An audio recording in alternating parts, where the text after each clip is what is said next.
Red button means we're live, a casual take with your boy Stephen Pepper, here to give a take off my chest.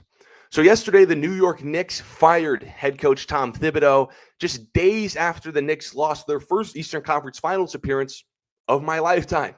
Yeah, it's been that long. Now, I'm not going to sit up here and act like I was surprised that Thibodeau got fired in the end because I kind of felt like it could happen. But if you guys know me, you know the show, and you've listened to my takes throughout the season, you know how I think the NBA views its head coaches, or should I say, mistreats its head coaches. So, with that being said, I don't think Tibbs deserved to be fired. I don't. Now, I don't think he's this great head coach, right? I understand his flaws. He can be too stubborn. He can overly rely on his starters too often, but he only got one season with his newly revamped Knicks squad.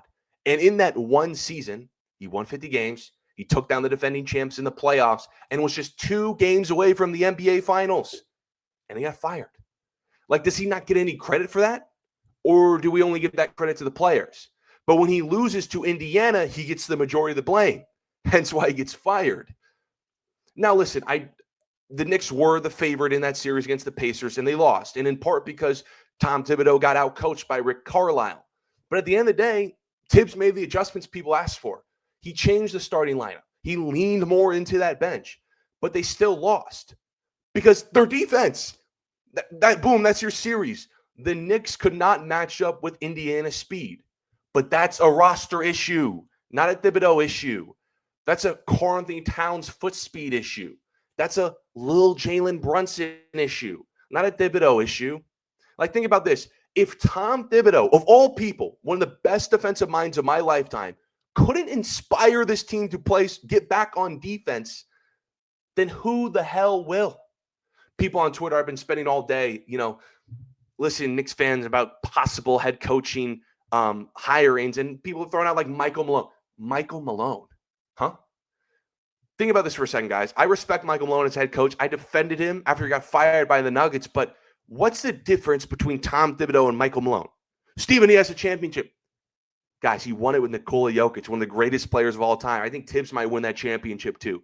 But just as like coaching philosophy, stubborn, overly reliant on starters, doesn't trust the young guys on his bench, old school. The same things you guys don't like about Tibbs is the same thing that Michael Malone got fired for in Denver, and you want to bring him in. I hear other names like Jay Wright and such. I don't think Jay Wright's going to come out of college basketball retirement to make his NBA debut.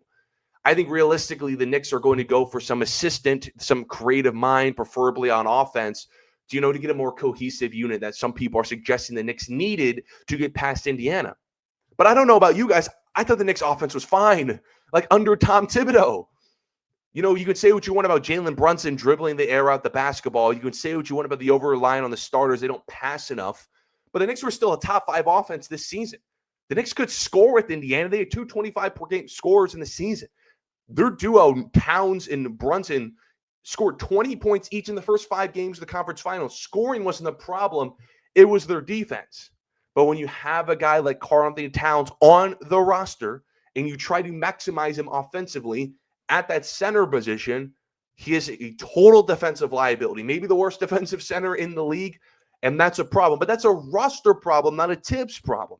You can't maximize Karl Anthony Towns defensively if you want all that offense. But you guys know how it works in this NBA in the 2020s. You know how it works with all the coaching, coach of the years and NBA champions gone now. All the coach of the years from 2017 to 2023 are all fired. They got all fired. That it is easier in the NBA to change the head coach than the roster because they're just much more invested in the roster than the head coach. Although the Knicks still owe Tom Thibodeau $30 million. But just last offseason alone, the Knicks spent 6 first-round picks on Mikal Bridges and Karl Anthony Towns. So they want a new voice. But I thought Thibodeau did a good enough job. Again, I don't think he's this great coach, but given what he did with this roster in just one season, that he deserved to get another crack at it. And an East that's going to be wide open next year with Tatum's injury, Dame's injury, putting the Celtics and Bucks away, that we could just have Indiana and Cleveland at the top. The Knicks can still run with those teams. With Thibodeau, with this roster, just give him another year, let him retool that bench a little bit, and then you can run that squad next year, win 50-plus games, and get right back in the Eastern Conference Finals. but the Knicks don't think they can win with Thibodeau. I don't know if I agree or disagree, but what I know is this, is that why the Knicks lost to Indiana, even after Thibs made the adjustments, was their defense. But if Thibodeau couldn't change the defense, then I don't know who will. I don't think he deserved to be fired. Maybe he gets fired down the line if he keeps his job this season, but not after this year.